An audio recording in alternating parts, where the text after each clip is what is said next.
औज़ुबिल्लाहिमिनश्शैतानिर्रजीम बिस्मिल्लाहिर्रहमानिर्रहीम।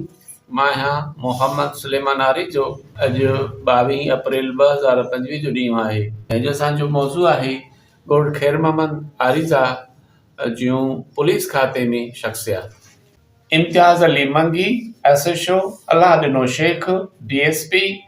अकबर अली आरीजो जमादार, अरबाब अली जोगी जमादार, अलहवरायो कल्होड़ो जमादार, इब्रार हुसैन शाह शिकार खातो,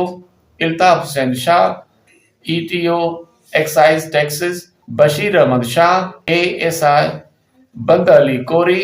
बशीर अली अब्बासी, बशीर अहमद पठान जमादार, जाड़ल शाह जमादार, जुड़ियल शाह जमादार, जावेद अली शाह क्लार्क, हाफिज रहमान मंगनेजो एएसआई, हमजा अली जोगी जमादार, हाकिम अली कोरी, खालिद सैफुल्लाह आरीजो डीएसपी, दिलबर Hussain Channo PC, Zulfikar Ali Channo SI,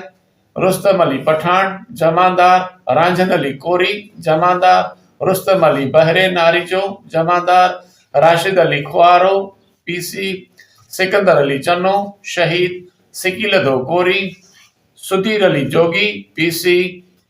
Shahn Ali खुआरो, शहजादो Soomro, Shakeel Ahmad आरीजो, Shukardin Sheikh, शमन अली कलोड़ो, शहजादो अली शेर, सादिक अली खुआरो, अली नवाज कलोड़ो, अली गौहर आरीजो राजानी, अब्दुल नबी खोखर एसएचओ, अली अकबर कुंभर, आमिर अली कलोड़ो, अब्दुल रहमान पठान, इरफान अली कलोड़ो, अब्दुल रहीम आरीजो, अब्दुल रसूल कलोड़ो जमादार, अब्दुल्लाह आरीजो जमादार, Ghulam Shabbir Sheikh SP, Ghous Bakhsh Mangrio, Ghulam Shabbir Arijo, Ghulam Hussain Arijo, Ghulam Qadir Arijo, Ghulam Sarwar Khuharo, Fida Hussain Shah SP, Faiz Mohammad Arijo TO, Farman Ali Arijo inspector, Fawad Ali Nisar Shah clerk, Kashif Ali Arijo, Kashif Hussain Shah senior Clark, लाल बख्श खुआरो शहीद, मोहम्मद बख्श मीरानी,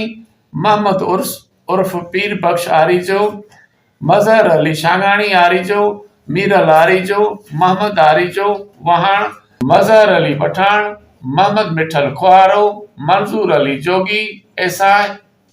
मंजूर अली जोगी जमादार, मंजूर अली शाह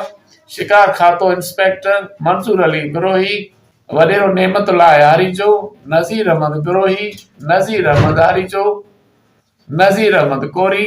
नबी बख्श खुहारो एसआई।